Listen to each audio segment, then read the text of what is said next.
Hello friends, मेरे digital classes में आप लोग का बहुत बहुत फिर से नए सेशन में स्वागत करता हूं। कंप्यूटर का मोस्ट इम्पोर्टेंट एमसीक्यू यहाँ पे कवर करा रहे हैं। जो आपके छत्तीसगढ़ के कोई भी एग्ज़ाम हो, चाहे आप पटवारी, पीएससी, आपका छात्रावास अधीक्षक, मतलब कंप्यूटर के जो सेशन में कोई भी अगर सिलेबस में, चाहे आप बैंक वगैरह की तैयारी कर रहे होंगे, सेंट्रल गवर्नमेंट का, स्टेट का, तो लगभग सभी एग्ज़ाम को कवर कराएगा। आज कुछ काम होने के घर में वजह से आज के सेशन लेट हो गए, कल आपका प्रॉपर टाइम में आपका आ जाएगा।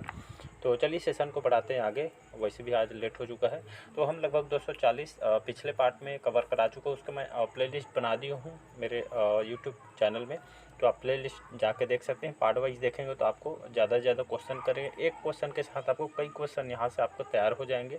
इसके बाद 500 क्वेश्चन जो सीरीज़ चलाने के बाद आपको फ्री में यहाँ पर मैं कुछ बता दूँगा, तो वहाँ से आप मॉक टेस्ट वगैरह यहाँ पे लगा सकते हैं। और स्कोर जो है आपका 50 में आपको 50 में 25 लाना है, तो आसानी से आप 25 कवर कर सकते हैं। इसका जो वेटेज है कंप्यूटर का सबसे ज़्यादा है, आपको सिलेबस देखे होंगे। तो चलिए स्टार्ट करते हैं सेशन को। पिछले क्लासेस को देख लीजिएगा प्लीज़, और प्लीज़ रिवाइज़ कीजिएगा। आपको रिकॉल करेंगे तभी आपके मतलब समझ आएगा अच्छे से। तो स्टार्ट करते हैं सेशन को। बाय डिफ़ॉल्ट डॉक्यूमेंट किस मोड में प्रिंट होता है? तो याद रखिए, आपके पोर्ट्रेट मोड में आपका प्रिंट होता है, या पेज सेटअप में, लैंडस्केप में, या इनमें से कोई नहीं। तो इसका जो करेक्ट जो आंसर हो जाएगा, ये आपका पोर्ट्रेट मोड में होता है। याद रखिए, जो डिफ़ॉल्ट जो डॉक्यूमेंट होता है आपके कौन से मोड में होता है, तो आपके पोर्ट्रेट मोड में होता है। तो आपका बाय डिफ़ॉल्ट डॉक्यूमेंट ये आपका क्या होता है, ये आपका जो जो एम एस वर्ड 2007 है, याद रखिए ये आपका वर्जन है। तो एम एस वर्ड में जो एम एस वर्ड में 2007 में जो जितने भी डॉक्यूमेंट या दस्तावेज है, इसको जो प्रिंट लेआउट में जो खुलता है, तो ये आपके माइक्रोसॉफ्ट में 2010 के, इसके बाद 7 के बाद सीधा 2010 में यहाँ पे कुछ कुछ यहाँ पे फंक्शन को यहाँ पे अपडेट करने के कारण जो खोलते हैं, और प्रिंट लेआउट में जो प्रदर्शित होता है, यही आपका डिफ़ॉल्ट व्यू होता है। कहने का मतलब है, आसान भाषा में मैं बताऊँ तो आप जैसे माइक्रोसॉफ्ट जो वर्ड है, माइक्रोसॉफ्ट जो वर्ड जो ऑफिस है, यहाँ पे 2010 का जो आप वर्जन खोलेंगे, तो इस जो दस्तावेज खोलेंगे उसमें जो प्रिंट लेआउट जो व्यू प्रदर्शित होता है, जो फंक्शन है, यही आपका डिफ़ॉल्ट व्यू कहलाता है। तो इसका जो ए ऑप्शन करेक्ट आंसर हो जाएगा। अगला अगला क्वेश्चन देखते हैं यहाँ पे। डायरेक्टरी को क्या कहा जाता है? या आपके मिनी डायरेक्टरी होता है, या जूनियर डायरेक्टरी होता है, या आपका पोर्ट डायरेक्टरी होता है, या आपके सब डायरेक्टरी होता है? तो इसका जो करेक्ट आंसर हम देखें, तो इसका करेक्ट आंसर हो जाएगा आपका सब डायरेक्टरी होता है। ये डायरेक्टरी जो वर्ड यहाँ पे लिखा गया, ये आपका क्या होता है? तो डायरेक्टरी मतलब क्या होता है? तो ये आपके आसान भाषा में समझो तो ये आपका फोल्डर है। उसके अंदर का जो डाटा होता है, फोल्डर के अंदर जो आपका जो डाटा जो होता है अंदर में, तो यही आपका डायरेक्टरी, या आपको इसको फोल्डर कहते हैं। तो इसको याद रखिए, मतलब फोल्डर के जो समूह होता है, यही आपका इसके अंदर के जो डाटा को सब डायरेक्टरी कहा जाता है। तो इसका डी ऑप्शन करेक्ट आंसर हो जाएगा। अगला क्वेश्चन देखते हैं। परस्पर संबंधित रिकॉर्ड के समूह को क्या कहा जाता है? डाटा शीट, स्प्रेडशीट, डाटाबेस, या यूटिलिटी फाइल? तो इसका 243 का सी ऑप्शन करेक्ट आंसर हो जाएगा। तो जो परस्पर जो संबंधित रिकॉर्ड के जो समूह, या मतलब कहने का मतलब ये जैसे फाइल वगैरह रहता है, तो आपका जितने भी डाटा जो रिकॉर्ड होता है, ये आपका क्या कहलाता है? तो ये आपका डाटाबेस या डाटा कहलाता है। जैसे कंप्यूटर में जो कुछ हम प्रिंट आउट वगैरह निकालते हैं, जितना भी डाटा रहता है पेज में, तो आसान भाषा में इसको डाटाबेस कहते हैं। मतलब कंप्यूटर जो वर्ड है डाटाबेस कहलाता है। तो जितने भी रिकॉर्ड वगैरह फाइल होता है, ये आपका हम डाटा कहते हैं, या डाटाबेस को कहलाता है। अगला क्वेश्चन देखते हैं, इसका सी ऑप्शन करेक्ट आंसर हो जाएगा। अगला क्वेश्चन देखते हैं। नई स्लाइड के लिए, याद रखिएगा, नई स्लाइड के लिए जो कीबोर्ड में हम उपयोग करते हैं, तो कीबोर्ड में हम शॉर्टकट के लिए कौन सा कुंजी पटल दबाते हैं, या कौन सा की उपयोग करते हैं? तो कंट्रोल+N, कंट्रोल+S, कंट्रोल+M, या कंट्रोल+Shift+N? ये आपके एग्जाम में आए हो क्वेश्चन है। तो हम नई स्लाइड के लिए जो कीबोर्ड में जो हम शॉर्टकट यहाँ पे जो कुंजी कौन सा वर्ड उपयोग करते हैं, तो हम कंट्रोल+N उपयोग करते हैं। तो आपके शॉर्टकट की के लिए इसको उपयोग करते हैं। तो एग्जाम में आया हो क्वेश्चन है, तो इसको याद रखिए। और यहाँ पे जितने भी यहाँ पे दिया गया है, ये भी सभी को मैं बता देती हूँ। कोई भी हम एग्जाम में आए क्वेश्चन, तो यहाँ पे नहीं छूटना चाहिए। तो यहाँ पे जो कीबोर्ड में जो शॉर्टकट हम जो उपयोग करते हैं, यहाँ पे इनका तो बता दिया हूँ। आपके शॉर्टकट के लिए इसको उपयोग किया जाता है। आपका जो कंट्रोल+S दिया है, इसका उपयोग कहाँ पे करते हैं? मतलब जो फाइल वगैरह जो सेव करने के लिए हम कंट्रोल S का उपयोग करते हैं। और यहाँ पे दिया गया है आपका कंट्रोल प्लस एम, इसका जो उपयोग हम कहाँ करते हैं, तो इसका जो हम खासकर जो पैराग्राफ में इसका उपयोग मतलब जो इंच वगैरह बढ़ाने के लिए इसका हम उपयोग करते हैं, पैराग्राफ में खास करके इसका उपयोग करता है। और कंट्रोल प्लस एन तो इसको तो बता ही चुका हूँ, ये आपका नया पेज ओपन करने के लिए इसको हम मतलब नई स्लाइड के लिए इसका उपयोग करते हैं, हो गए। और आपका control plus shift plus N, इसका उपयोग कहाँ पर, तो इसका जो उपयोग है आपका डी, ये आपका सुपर स्क्रिप्ट के लिए इसका उपयोग किया जाता है, मतलब आप लाइन वगैरह मतलब ऊपर नीचे करने के लिए इसका उपयोग किया जाता है। तो ये थे आपके उपयोग करने वाले। अगला क्वेश्चन देखते हैं यहाँ पे, MS वर्ड डॉक्यूमेंट में अक्षरों के नीचे लाल लहर का निशान क्या दर्शाता है, ग्रामर त्रुटि या आपका स्पेलिंग त्रुटि या आपका प्रिंटिंग त्रुटि या आपका एड्रेस ब्लॉक। तो इसका जो करेक्ट आंसर हो जाएगा आपका 245 का बी ऑप्शन करेक्ट आंसर हो जाएगा। तो MS वर्ड जो डॉक्यूमेंट में अक्षरों को, यहाँ पे जो नीले रंग देखे होंगे जो लाल रंग में होता है, तो अक्षरों को नीचे जो लाल जो लहर का जो निशान ये आपका क्या दर्शाता है, तो स्पेलिंग में त्रुटि कहलाता है। कहने का मतलब है आप मोबाइल में टाइपिंग वगैरह किया रहते हो, जो गलत आप टाइपिंग जो किए रहते हैं, तो आपका सीधा ये ऐसे ऐसे करके फॉर्म अगर भरते हो तो लाल हो जाया रहता है, अगर स्पेलिंग गलत होता है तो यही क्या कहलाता है करके बोला है, तो ये आपके स्पेलिंग त्रुटि कहलाता है। तो इसका बी ऑप्शन करेक्ट आंसर हो जाएगा, आपके एग्जाम में आया हुआ क्वेश्चन है। अगला क्वेश्चन देखते हैं, एक्सेल में सेल की पहचान निम्न में से कौन करता है, नाम, फार्मूला, एड्रेस।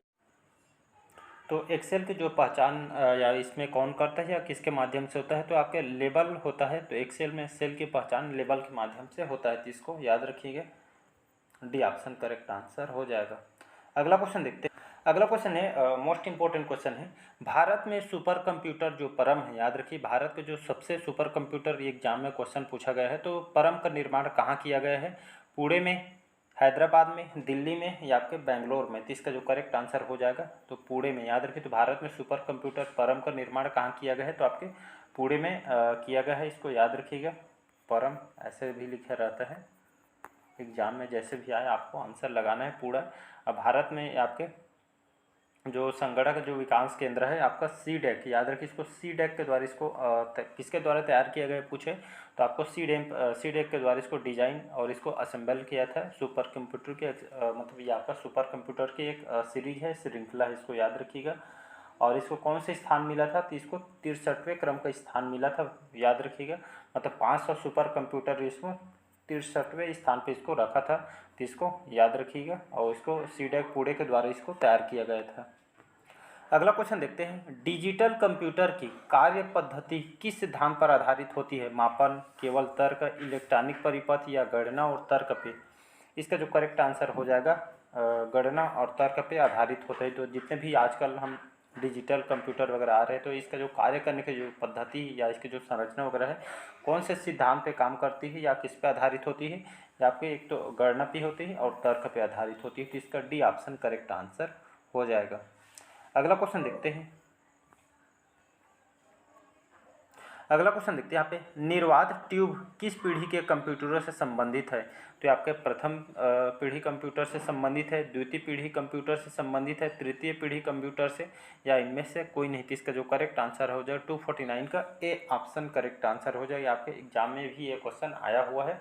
तो निर्वात जो ट्यूब होता है ये आपके कौन सी पीढ़ी के कंप्यूटर से संबंधित है, तो आपके प्रथम पीढ़ी कंप्यूटर के आपके से संबंधित है। तो इसका ए ऑप्शन करेक्ट आंसर। यहाँ पे देख सकते हैं जो निर्वात ट्यूब, इसका मतलब क्या होता है, निर्वात ट्यूब कहने का मतलब क्या है, ये आपका कहने का मतलब है, मतलब इलेक्ट्रिसिटी के माध्यम से चल रहा, मतलब विद्युत धारा के प्रवाह पे चलने वाला जो कार्य निर्वात के माध्यम, मतलब कहने का मतलब आप इस निर्वात ट्यूब जो है आपका एक तरह का ऐसी युक्ति है, या करने का मतलब इसका जो कार्य करने की जो क्षमता या निर्वात विद्युत धारा के माध्यम से होता है, वही आपका निर्वात ट्यूब कहलाता है। इसको याद रखिएगा, ये आपका प्रथम पीढ़ी कंप्यूटर से संबंधित है।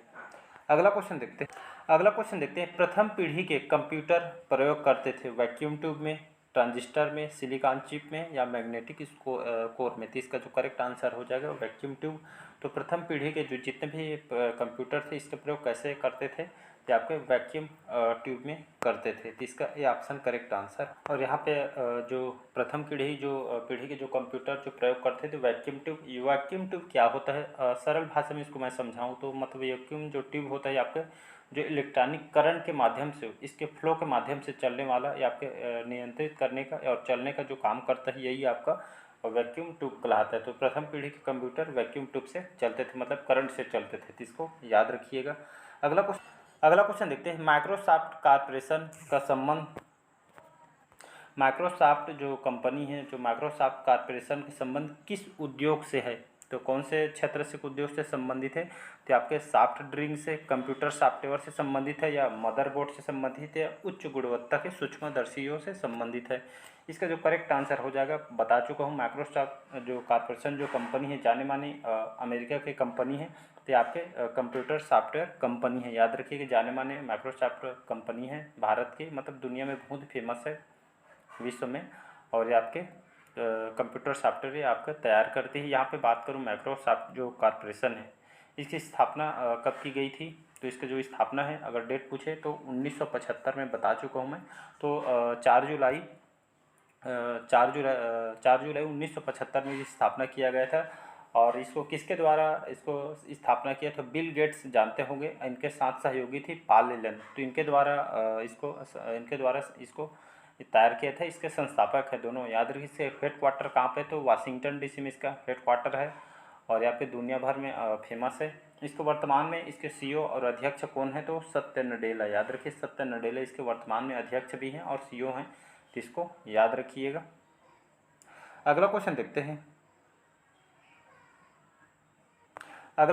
हैं। गूगल क्या है? तो गूगल आपका ब्राउज़र है, वायरस है, या आपका सर्च इंजन है, या आपका ऑपरेटिंग सिस्टम है? तो सभी को पता है, आप रोज़ इसको दिनचर्या के रूप में इसको रोज़ उपयोग करते हैं। तो गूगल आपका क्या है? तो गूगल आपका एक सर्च इंजन है। एग्ज़ाम में भी ये क्वेश्चन पूछा है, तो आसानी से इसका आंसर आप दे सकते हैं। तो गूगल आपका एक सर्च इंजन है। और यहाँ पे गूगल से जो संबंधित क्वेश्चन पूछे तो इसको मैं बता दूँ। इसकी स्थापना कब किया गया था? याद रखिएगा, गूगल की जो स्थापना है 1998 में, 1998 में इसे स्थापना किया गया था। इसका हेड क्वार्टर कैलिफोर्निया अमेरिका में इसका हेड क्वार्टर है। इसके संस्थापक कौन है? तो आपके लैरी पेज, एलपी लिख दिया हूँ, लैरी पेज इसके, और सर्गी ब्रिन, याद रखिए, सर्गी ब्रिन, लैरी पेज इसके संस्थापक हैं। ऐसे जो हेड क्वार्टर अमेरिका कैलिफोर्निया में इसका हेड क्वार्टर है, तो इसको याद रखिएगा। और जो अभी वर्तमान में सीईओ कौन है गूगल की, ये एग्जाम में क्वेश्चन आ सकता है। तो वर्तमान में जो हमारे भारतीय जो मुल्क के जो सुंदर पिचाई हैं अभी सीईओ हैं, इसको याद रखिएगा। इंपॉर्टेंट क्वेश्चन यहाँ से पूछे तो इसमें क्या क्या पूछा जा सकता है? तो ये आपका डेट पूछा जा सकता है, 1998 में इसकी स्थापना किया गया था। और इसके सीईओ कौन है? तो हमारे भारतीय मुल्क के, ये एग्जाम में आ चुका है इसलिए बता रहा हूँ। तो सुंदर पिचाई इसके मतलब इसके वर्तमान में सीईओ हैं। और यहाँ पे इसके संस्थापक पूछे तो लैरी पेज और सर्गी ब्रिन इसके संस्थापक है। अगला क्वेश्चन देखते हैं। IBM क्या है? एक सॉफ्टवेयर कंपनी है, प्रोग्राम है, कंपनी है, या हार्डवेयर है? तो आपका IBM जो है आपका क्या है? तो IBM एक आपका कंपनी है, सी ऑप्शन हो जाएगा। अगर फुल फॉर्म मैं बता दूँ, इसका फुल फॉर्म एग्जाम में आया हुआ है। तो IBM का फुल फॉर्म इसका क्या होता है? तो आपका IBM का फुल फॉर्म, तो IBM का यहाँ पे मैं बताऊँ इसके बारे में, तो इंटरनेशनल बिजनेस मशीन कॉर्पोरेशन इसका फुल फॉर्म होता है। ये आपके अमेरिका की जाने मानी कंपनी, इसका मुख्यालय आपके कहाँ पे है? एक मिनट, एन लिख दिया हूँ, न्यूयॉर्क सिटी में। न्यूयॉर्क सिटी में इसका लगभग इसका हेड क्वार्टर है।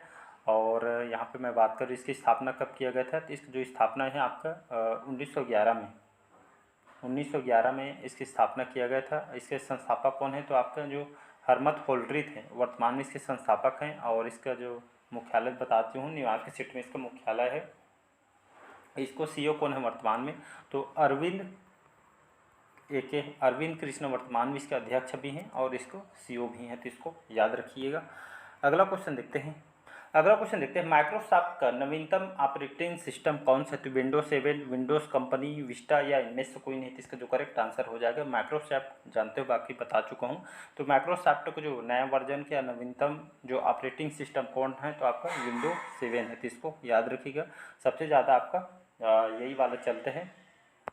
अगला क्वेश्चन देखते हैं, कंप्यूटर बंद होने पर किसके कंटेंट्स नष्ट हो जाते हैं या डाटा ख़त्म हो जाता है? स्टोरेज का, मेमोरी के, आउटपुट का या आपके इनपुट का? तो इसका जो करेक्ट आंसर हो जाएगा आपका, इसमें आपका क्या ख़त्म होता है? तो 255 का बी ऑप्शन करेक्ट आंसर हो जाएगा। तो इसमें आपका मेमोरी को बहुत ही प्रभाव पड़ता है। तो कंप्यूटर जैसे आपका बंद हो जाता है किसी कारणवश, या आप डायरेक्ट आप कंप्यूटर को बंद तो नहीं किया जाता, करना भी नहीं चाहिए। तो कंप्यूटर बंद होने पर आपके जो है आपके मेमोरी का जो डाटा वगैरह कंटेंट्स इसमें नष्ट हो जाते हैं। तो इसको याद रखिए, बी ऑप्शन करेक्ट आंसर हो जाएगा। एग्जाम में आया हुआ क्वेश्चन है। तो चलिए आज के सेशन यहाँ तक रखते हैं। आज कुछ काम था घर में, इसीलिए आज थोड़ा लेट हो गया है। कल से प्रॉपरली आपका टाइम से आपका शेड्यूल यहाँ पे डाला जाएगा क्लासेस को। और आज के सेशन अच्छा लगे चैनल को लाइक, शेयर और सब्सक्राइब कीजिए, और फ्रेंड सर्कल में भी क्लासेस को शेयर कीजिए ताकि उन लोग भी इसका लाभ उठा पाएँ। तो अच्छा लगे चैनल को लाइक, शेयर, सब्सक्राइब कीजिए। Thank you. चलिए अगले पार्ट में मिलते हैं। मन लगा के पढ़िएगा। सिलेक्शन तो आपका कंप्यूटर में पूरे में से पूरे नंबर टारगेट रखेंगे, पूरे में से और पूरे नंबर हम लगाएंगे। ये सीरीज़ 500 से भी ज़्यादा क्वेश्चन मैं कराने वाला हूँ। तो आसानी से आप यहाँ से 25 से नंबर से भी जब यहाँ पे डेली बेस अगर पढ़ते होंगे तो 25 नंबर आपसे पूरे बन जाएगा। हम यहाँ देख सकते हैं 250 क्वेश्चन अभी तक कवर कर चुके हैं। तो आपका एग्ज़ाम टाइम लगभग हम 1000 क्वेश्चन कर चुके होंगे। बस आपको यही करना है, आपको डेली बना रहना। आप डेली बने रहेंगे तो यहाँ से बहुत कुछ आप सीख के जाएंगे। एक क्वेश्चन से यहाँ पे बहुत सारे क्वेश्चन आपके तैयार होते हैं। तो चलिए मिलते हैं अगले पार्ट में। बाकी आप लोग समझदार हैं। तो चलिए, थैंक यू।